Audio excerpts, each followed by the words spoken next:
Salut à tous et à toutes, j'espère que vous allez bien. On se retrouve pour une nouvelle vidéo avant-match Racing Club de Lens, Football Club de Nantes, match cotant pour la 35e journée de Ligue 1 au stade Bollard de l'Hélice, en direct, en exclusivité sur Amazon Prime Video ce samedi à 17h. Les dernières confrontations qui s'est jouées entre le Racing et le FC Nantes, 38 matchs joués depuis la saison 93-94, 11 victoires pour le Racing, 17 pour les Nantais, 10 matchs nuls.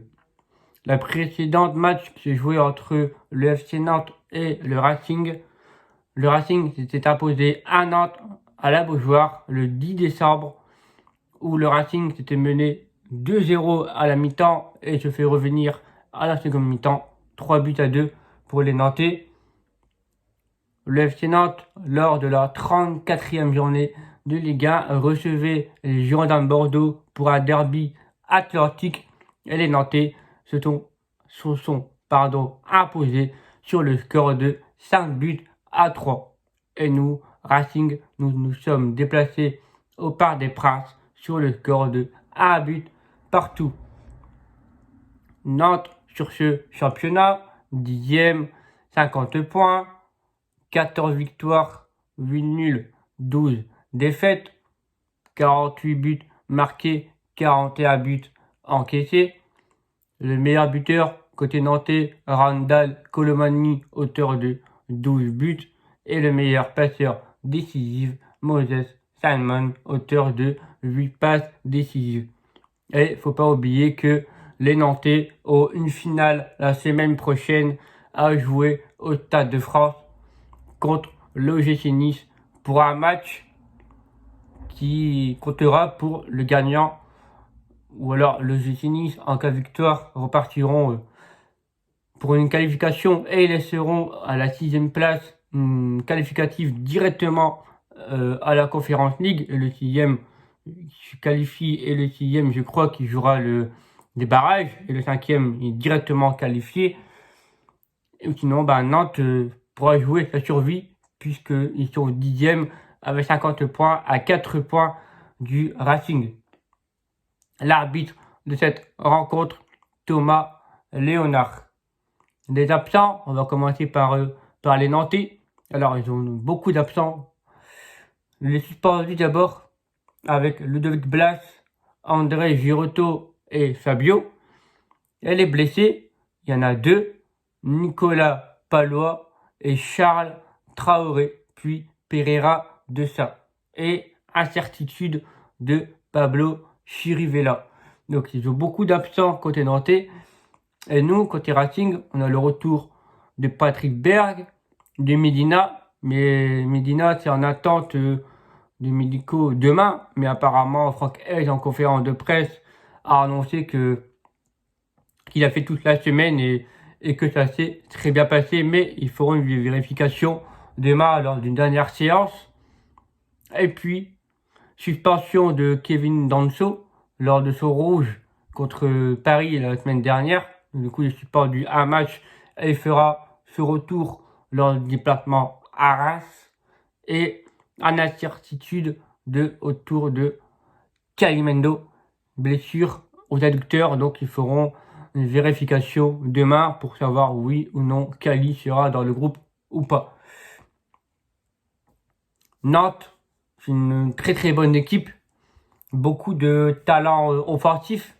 On parle de Moses Simon sur le côté gauche, Marcus Coco, Blas au numéro 10, leur capitaine, le milieu créateur, et qui ne sera absent. Il y a Randal Colomani au milieu de terrain. Ils auront William Cyprien, Chirivella, Girotto, Palois.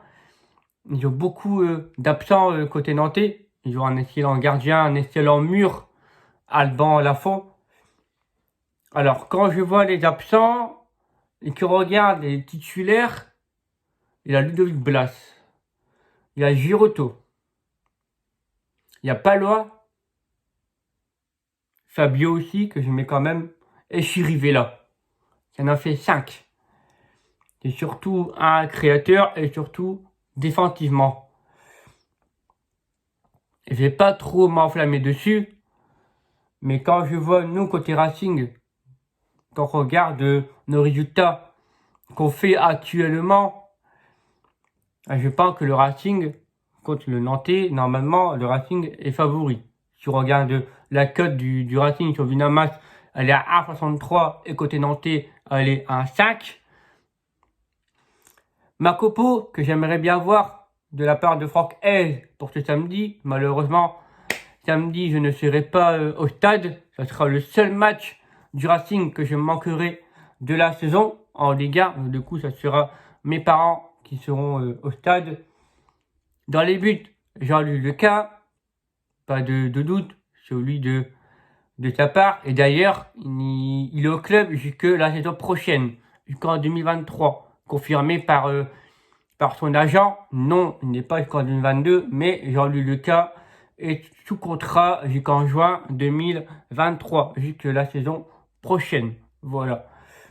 La défense A3 que j'aimerais, vu sur Medina, je vais pas trop prendre de risque, donc du coup je vais mettre Aïdara à sa place. En suspension de Kevin Danso, je mets, j'ai envie de te dire maintenant, c'est le taulier, c'est notre nouveau badé, Christopher Wu. Et à droite, Jonathan Grady. En piton sur les côtés, je ne touche pas. Jonathan Kloss à droite, Frankowski à gauche.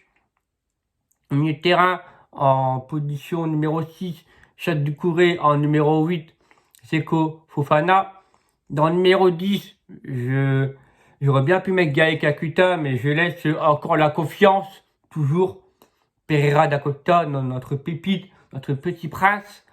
Et à la panne de l'attaque, je mets Flo Totoka associé, retour du titulaire, après plusieurs temps de réadaptation, d'être sur le banc et qui rentre dans les 5 dernières minutes, 10 dernières minutes de jeu. Ça dépend les choix du coach. Wesley Saïd, je vois bien la titularisation de Wesley Saïd. Après, il y a aussi Natuga Nago. Peut-être Coco Jean, peut-être, il y a beaucoup d'opportunités avec Follow, mais moi je mettrais plutôt Wesley Saïd. En commentaire, votre compo ainsi que votre prono. Mon prono pour ce match, je vais partir sur un score de 3-1. Ce week-end, il faut absolument prendre les 3 points. Pourquoi? On a des concurrents directs. On a surtout, je crois, si je ne dis pas de bêtises, il y a Strasbourg qui accueille le Paris Saint-Germain. On ne sait jamais, même si Paris est champion, mais je pense qu'ils vont jouer quand même jusqu'au bout. On espère. Déjà, t'as ça. Je crois qu'il y a un Rennes-Saint-Etienne ou Saint-Etienne-Rennes ou Saint-Etienne-Nice, un truc comme ça. Et aussi, il y a un Marseille-Lyon. Il faut absolument prendre ces 3 points. J'y crois toujours à l'Europe. C'est extrêmement serré entre Lens, Strasbourg, Nice et à quelques points, 6 points de plus du Stade Rennais. Tout se jouera jusqu'à la dernière et 38e journée l'Europe. On est 7e, mais ça va se jouer à quelques points. J'y crois jusqu'au bout. On verra bien ce samedi que vont faire nos joueurs jusqu'à 19h. On espère repartir avec la victoire. Vers un 10e guichet fermé de la saison. Il reste que 1000 places depuis hier. La vente était à 14h. Il reste encore 1000 places avant que le stade soit à guichet fermé. Donnez tout de la voix, voilà, comme d'habitude. Puis on répète les avis de chacun dans les commentaires, que ce soit Nantais, Nantaise, Lensois, Lensoise ou supporters, supportrices d'autres clubs. Puis moi je vous dis, on se retrouve lundi pour ce débrief Lens-Nantes. Prenez soin de vous, prenez soin de vôtres. Puis comme toujours, n'oubliez pas, Lensois un jour, Lensois toujours. Ciao les amis, c'était Thibaut.